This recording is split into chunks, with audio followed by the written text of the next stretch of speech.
Hello friends, welcome back to our channel guys. നമ്മൾ കാണാൻ പോകുന്ന 2026 ഇറങ്ങിയ ഡെക്കോയിറ്റ് എന്നൊരു തെലുങ്ക് സിനിമയാണ്. വീഡിയോയിലേക്ക് പോകുന്നതിന് മുമ്പ് നിങ്ങൾ ആദ്യമായിട്ടാണ് എൻ്റെ വീഡിയോ കാണുന്നതെങ്കിൽ വീഡിയോ ലൈക്ക് ചെയ്ത് ചാനലിന് സബ്സ്ക്രൈബ് ചെയ്യണേ ഗൈസ്. അപ്പോൾ നമുക്ക് നേരെ വീഡിയോയിലേക്ക് പോകാം.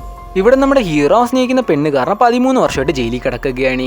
ആക്ച്വലി നമ്മുടെ ഹീറോയിനും കൂടെ സ്നേഹത്തിലായിരുന്നു. പക്ഷേ ഈ ഒരു കാര്യം ആരെയും അറിയിക്കാണ് അവർ കൊണ്ടുപോയത്. കാരണം അവളൊരു വലിയ കുടുംബത്തിലെ ആളായിരുന്നു. അതുമാത്രമല്ല, അത് അവളുടെ അച്ഛൻ ചെറുപ്പത്തിലേ മരിച്ചതാണ്. ഇതുകൊണ്ട് തന്നെ അവളെ എല്ലാം നോക്കിയത് അവളുടെ ചേട്ടനായിരുന്നു. അവളുടെ ചേട്ടൻ ഒരു ജാതിക്ക് ഇമ്പോർട്ടൻസ് കൊടുക്കുന്ന ഒരാളായിരുന്നു. അങ്ങനെ ഇരിക്കും നമ്മുടെ ഹീറോ താമസിക്കുന്ന വീട്ടിലോട്ട് ഹീറോയിനെ കൊണ്ടുവരികയാണ്.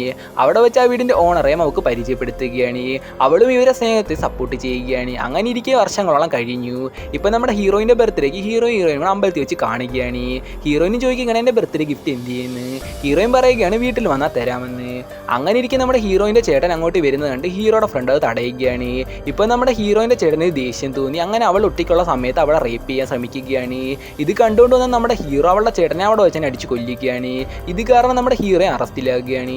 ഹീറോയിനും പോലീസിനോട് വന്ന് പറയുകയാണ് ഹീറോയാണ് ആ പെണ്ണിനെ റേപ്പ് ചെയ്ത് ഇത് രക്ഷിക്കാൻ വന്ന എൻ്റെ ചേട്ടനെ അവ അടിച്ച് കൊന്നതാന്ന്. ഇത് കാരണമാണ് നമ്മുടെ ഹീറോ 13 വർഷമായിട്ട് ജയിലിൽ കിടക്കുന്നത്. ഇപ്പം നമ്മുടെ ഹീറോ അവളോട് എങ്ങനെയും പ്രതികാരം ചെയ്യാൻ വേണ്ടി കൊറോണ സമയത്ത് ഒരു ബായുടെ സഹായത്തിൽ അവൻ ആ ജയിൽ ചാടുകയാണ്. അങ്ങനെ അവളുടെ അടുത്തും ചെല്ലുകയാണ്. അവിടെ ചെന്നപ്പോഴേക്കും അവൾ കല്യാണം കഴിച്ച അവൾക്ക് ഒരു കൊച്ചുമുണ്ടായിരുന്നു. അങ്ങനെ അവളെ ഫോളോ ചെയ്ത് പോകുമ്പോഴേക്കും അവളുടെ ഹസ്ബൻഡിന് എന്തോ വലിയ അസുഖമായിരുന്നു. അവളുടെ ഹസ്ബൻഡിന് മാറ്റിയൊക്കെ ആയിരുന്നു, ഹൃദയത്തിന് എന്തോ പ്രശ്നമാണ്. ഇപ്പോൾ ഡോക്ടർ വന്ന് പറയുകയാണ്. അങ്ങനെ അവൾ വിഷമിച്ചിരിക്കുന്ന സമയത്ത് വേറൊരു ഡോക്ടർ പറയുകയാണ് 1 കോടി രൂപയുണ്ടെങ്കിൽ ഹൃദയം കിട്ടുമെന്ന്. ഇതെല്ലാം കണ്ടുകൊണ്ടിരിക്കുന്ന നമ്മുടെ ഹീറോ ഹോസ്പിറ്റലിൽ നടക്കുന്ന പ്രശ്നങ്ങളെല്ലാം നോക്കുകയാണ്.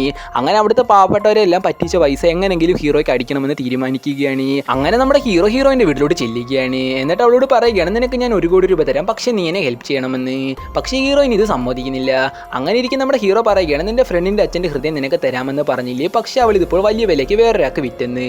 ഇത് വിശ്വസിക്കാത്ത ഹീറോയിനും അവളോട് പോയി ചോദിക്കുകയാണ്. അവളോട് ചോദിച്ചപ്പോൾ അത് സത്യമാണെന്ന് അവൾക്ക് മനസ്സിലാകുകയാണ്. അങ്ങനെ അവൾക്ക് വേറെ വഴിയൊന്നും ഇല്ലാത്തതുകൊണ്ട് തന്നെ ഹീറോയോട് മോഷ്ടിക്കാനെ തീരുമാനിക്കുകയാണ്. അങ്ങനെ അവർ ഹോസ്പിറ്റലിൽ നിന്ന് പൈസ അടിച്ചുകൊണ്ടിരിക്കുന്ന സമയത്ത് ആൾക്കാരെല്ലാം ഹീറോയെ പിടിക്കുകയാണ്.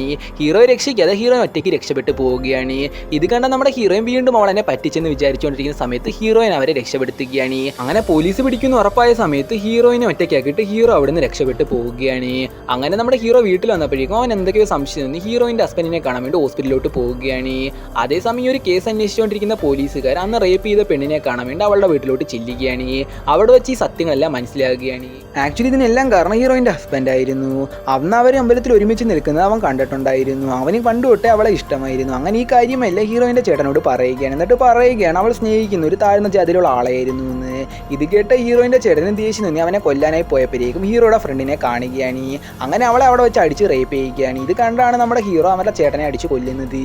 അങ്ങനെ ഇപ്പോൾ ഹീറോയിൻ്റെ കുടുംബക്കാർ ഹീറോയെ കൊല്ലാൻ വേണ്ടി പോലീസിന് പൈസ കൊടുക്കുകയാണ്. ഇതെല്ലാം അറിഞ്ഞ ഹീറോയിനും അവനെ രക്ഷിക്കാൻ വേണ്ടിയാണ് കള്ളസാക്ഷി പറഞ്ഞതും മറ്റവനെ കല്യാണം കഴിച്ചതും.